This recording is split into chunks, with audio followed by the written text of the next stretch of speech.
I have a real concern about the effects it's having on Black kids and Black men or Black boys in particular, because they're the ones that's being funneled to the mass incarceration or to the prison pipeline. So the question, I know it's kind of a long question, but how do you describe, or how do you see the oppression, how oppression is affecting Black kids, indigenous kids, any kids that's being oppressed? So, solidarity with the Palestinian kids. So how do you see that long lasting traumatic effects with living through such oppressive states? I'll start with you, Justin.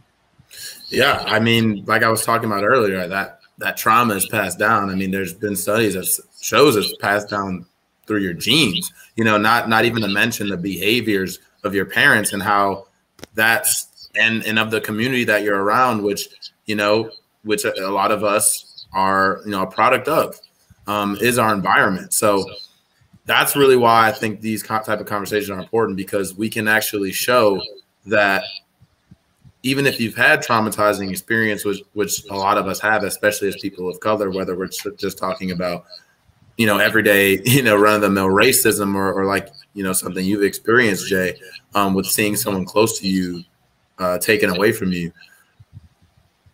Those type of things, we can talk through those things, right? We can end that cycle of trauma. We can end it with us and not pass it on to our kids, or we can try and end it in other kids who maybe aren't our kids or aren't our family, by just talking to them, by showing them these type of conversations. And that's really important, because a lot of times when you have that trauma in your head and in your psyche, it's hard for you to move past that and actually open your eyes and realize that things can change, and that we can change, and that our communities can change. And if you have that blockage there, it's just, like I said, it's going to be a cycle that's going to continue, right? We're trying, we're doing our best, but at the end of the day, right now, we can't control the oppressive system that we're living under. We can do everything we can. Justin, what about a young teenager, a kid, living in Brooklyn, and he's seeing, like, man, it just seems like everything I try to do, like, I can't, you know what I mean? Like, I remember having thoughts like that when I was in middle school. It just felt like I didn't know how to articulate. It felt like the deck was stacked against me, but nobody seemed to be concerned. Like, this is just normal. It's just normal. Yeah. So what do you think about that, Margaret? Well, it is. It does have an impact on our children. And, the story you told about rape, it's like the person being raped also had to go back and pick cotton. So we have this trauma for all of us. And of course it impacts children, because what do children see? They see their parents not being able to get where they ought to be. And you can have a variety of responses to that. You can be angry. You might blame them. You might say, well, if they'd made this or that decision, people do it to themselves. If I had done this instead of that, maybe I'd be better off now. And it's important for individuals to make prudent choices in life. But people act out. That's one of the things that people do, is act out when they're treated badly. Fortunately, the discussion about individual therapy is something that's gaining greater acceptance, and that's a very, very good thing. Absolutely. But in general, the group, there's still so much confusion, because the whole country is confused, and Black people are not likely to be less confused than anybody, any other group of people are. So, and to go back to this propaganda, we were talking about the the story of unemployment and the supposed labor shortage. And, you know, most people still get their news from corporate media. Thank goodness we have independent media, like we're all striving to keep going. But it's like these problems, like when you were a kid, they don't exist. There's no, you know, systemic, they'll talk about systemic racism, but not really the way anybody should. So it's still all on you. And if you do these things, you'll be okay. And if you vote for this one, you'll be okay. And Trump being president was terrible because, well, he was terrible, but it was the nightmare. It was the nightmare for Black people that someone was elected to the presidency, the highest office, because of his open racism. And I think that made all of these confusions even worse, because he got to be targeted as this terrible thing, that if we can get this terrible thing to go away. So we get Joe Biden, who lied about everything on the campaign trail to get votes. I mean, relieving student loan debt. What would that mean for Black people? I mean, people have their Social Security garnished because of student loan debt. I mean, it's horrible. But he lied about it. So this person who's supposed to save us from the awful orange man isn't even bothering, even pretending. Well, he does pretend. I shouldn't say that. He does pretend to do things that will. And our press does not call it out. This is their job. Their job is to call out our government to the people. But there's collusion. It's collusion between the corporate media and powerful people. So what do you see, Margaret? What do you see?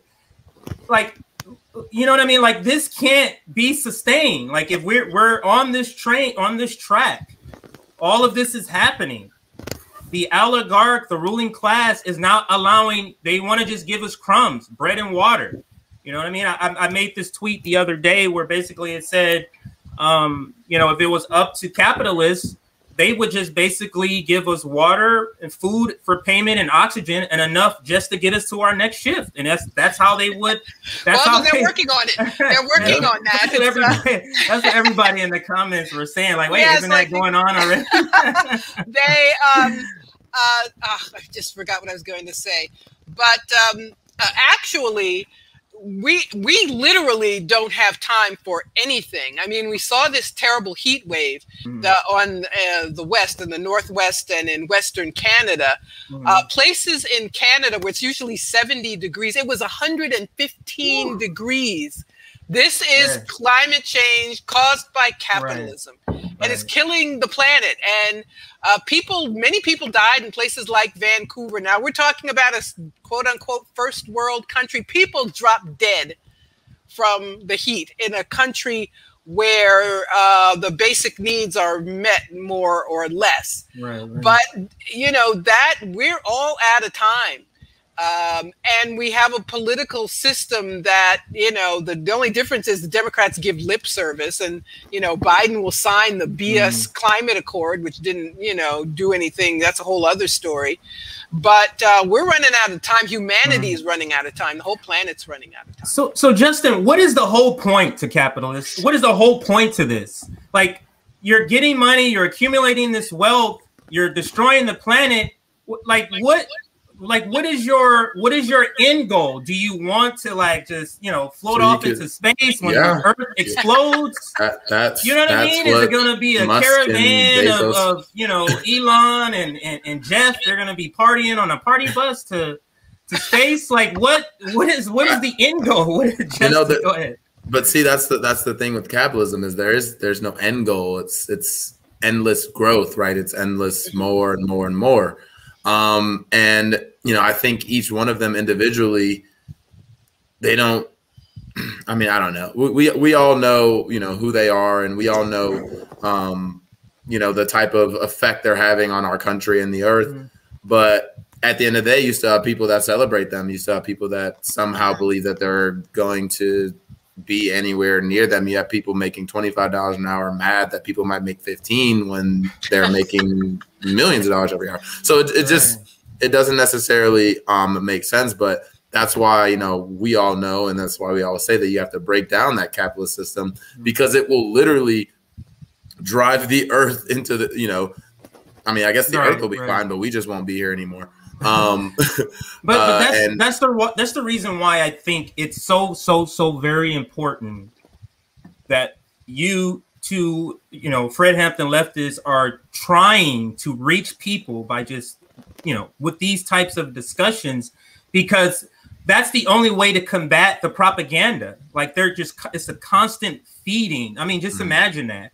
And it's, for me, just the past year has been such a transition for me, just learning about leftism, learning about just who I already was, but stop being fed this corporate information, being fed this corporate opinion. And now I can clearly see what my opinion was, but it was so hard for me at the time. Like, I was one of the people, I had Obama buttons, you know, I'm taking pictures, I got my baby, hey, you know, proud black father, taking my kids voting, all for Obama, when I didn't know anything about this. And I thought I was a person that was pretty well educated on politics because I watched 5 hours of news every single day. I loved like CNN, MSNBC. I watched it all the time. I even DVR'd certain shows, and it's just amazing the transition I see in myself and my understanding of the world. And so it's so very important that we're doing this, because it's the only way to combat just this wrong information.